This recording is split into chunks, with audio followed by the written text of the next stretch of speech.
Menaker udah offside. Saya ulangi, Menaker offside. Pemerintah offside tentang upah minimum. Ini penyebab utamanya adalah satu, sibuk berpolitik menjelang pemilu. Rapat-rapat tidak digelar. Rapat Dewan Pengupahan Kabupaten Kota, rapat pengupahan Dewan Pengupahan Provinsi, dan rapat Dewan Pengupahan Nasional nggak digelar. Itu yang pertama. Politik, lagi berpolitik, sibuk menjelang pemilu, capres-capres. Begitu pula gubernur dan bupati wali kota.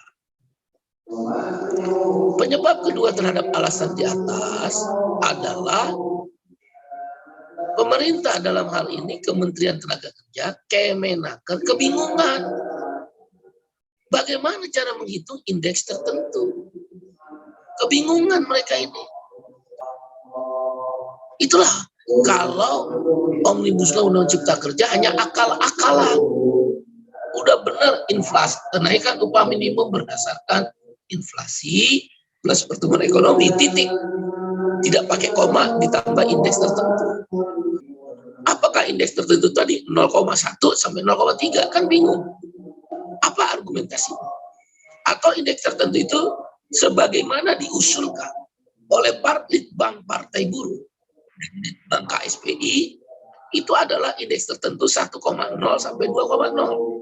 Kenapa Partai Buruh dan KSPI mengusulkan indeks tertentu itu 1,0 sampai dengan 2,0? Jelas, ada dua alasan.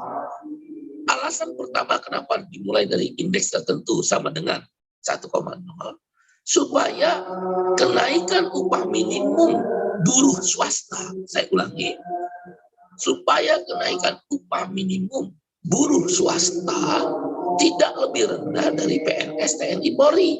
Kenaikan upah PNS TNI Polri tahun 2023 ini 8%.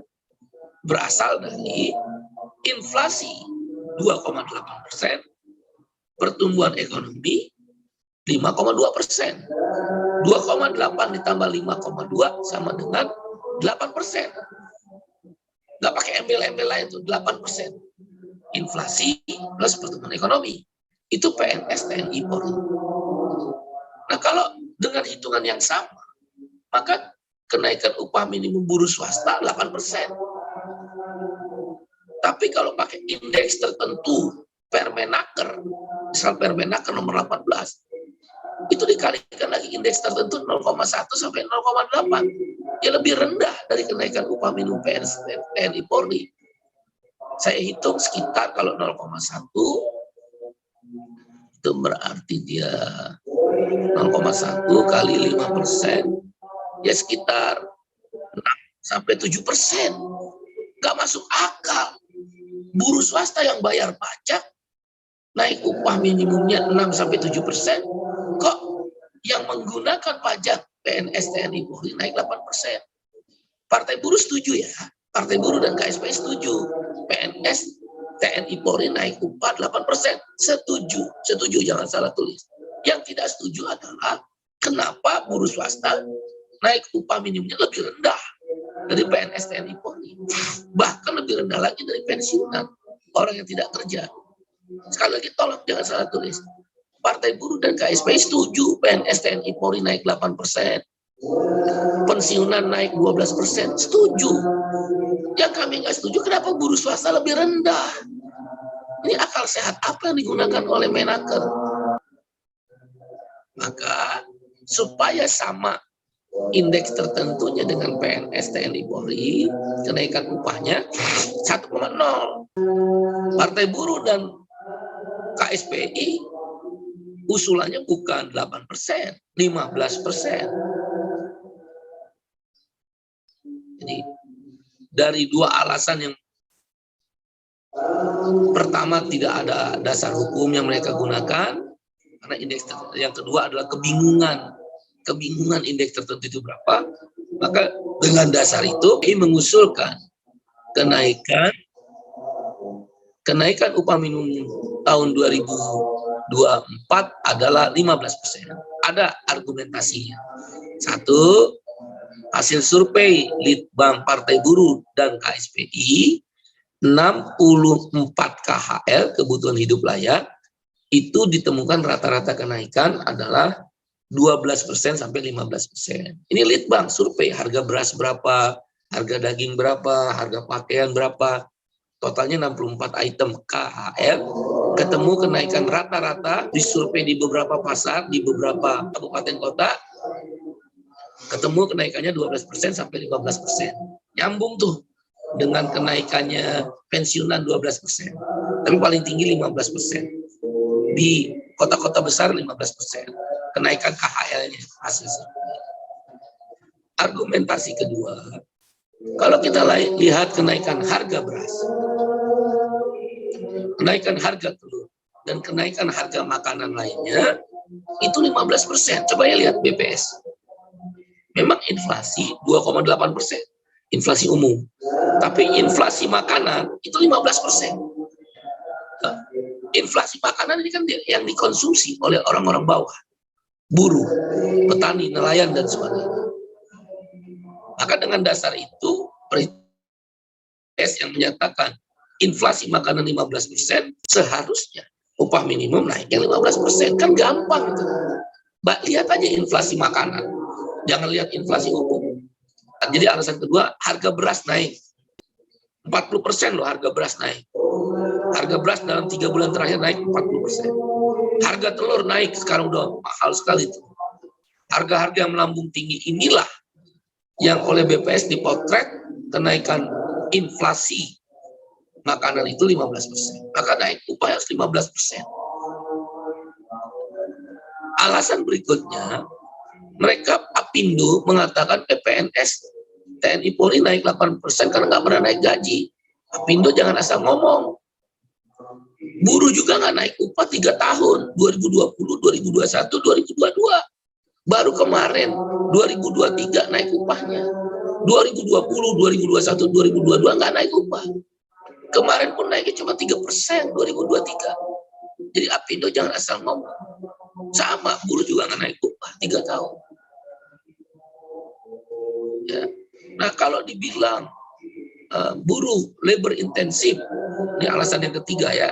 Kalau dibilang buruh labor intensif atau padat karya,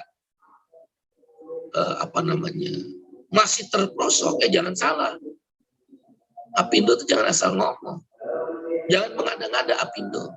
Sudahlah Menaker offside, Apindo juga offside nih, asal ngomong. Jangan lupa Permenaker nomor 5 tahun 2023 itu ada potongan upah buat buruh padat karya yang orientasi ekspor 25%. Dia harus rebound. Emangnya buruh nggak punya daya beli? Di seluruh dunia yang upah dipotong ketika krisis ekonomi atau ada persoalan ekonomi, yang pernah dipotong tuh manajer, gajinya manajer. Ini gaji manajer nggak dipotong. Gaji direktur nggak dipotong. Gaji menteri tenaga kerja dan menteri lain nggak dipotong. Gaji presiden nggak dipotong. Kok gaji buruh dipotong 25%? Tanya Apindo yang ngomong itu. Udah gaji nggak dipotong asal ngomong. Buruh itu dipotong gajinya 25%. Di padat karya, tekstil, garmen, sepatu. Maka untuk mengembalikan daya belinya, kami meminta 15% dengan argumentasi hasil survei KHL Partai Buruh dan KSPI, dan juga inflasi harga beras, telur, dan makanan yang 15%. Ditambah alasan yang ketiga, udah dipotong 25%, naikin dong 15%. Dan udah 3 tahun nggak naik berturut-turut sama dengan PNS TNI Polri. Nah, alasan yang keempat kenapa minta naik 15% oleh Partai Buruh dan KSPI adalah pemerintah dan lembaga-lembaga dunia seperti IMF dan Bank Dunia sudah menyatakan Indonesia masuk negara upper middle income country, upper middle income country, negara berpenghasilan menengah di kelompok atas, upper. Berapa penghasilannya? Minimal 4.500 US dollar. Kalau dikalikan $1 $15.000 ketemu 67.500.000 per tahun. Kalau dibagi 12 bulan ketemu penghasilan upper middle income country 5,6 juta rupiah per bulan. Sekarang saya ambil yang ibu kota DKI Jakarta. Upah minimumnya sekarang 4,5 juta rupiah. Untuk menuju 4,9 juta rupiah. Upah minimum UMP DKI sekarang 4,9 juta rupiah. Menuju 5,6 juta rupiah upper middle income country per bulan, kan 700.000. Berapa naiknya? 15%. Jadi kita nggak mengada-ngada. Apindo jangan berkilah di PNS TNI Polri naik upah. Kamu lupa, buruh juga nggak dinaikin upah atas usul kamu ke menteri. Kamu lupa Apindo, usul kamu juga ke Menaker yang kemudian Menaker berpihak pada pengusaha. Menaker ini berpihak pada pengusaha. Udah offset berpihak lagi pada pengusaha, motong upah 25%. PNS TNI Polri nggak ada dipotong upahnya. Jangan membanding-bandingkan. Tapi salah. Seperti orang bodoh. Ya.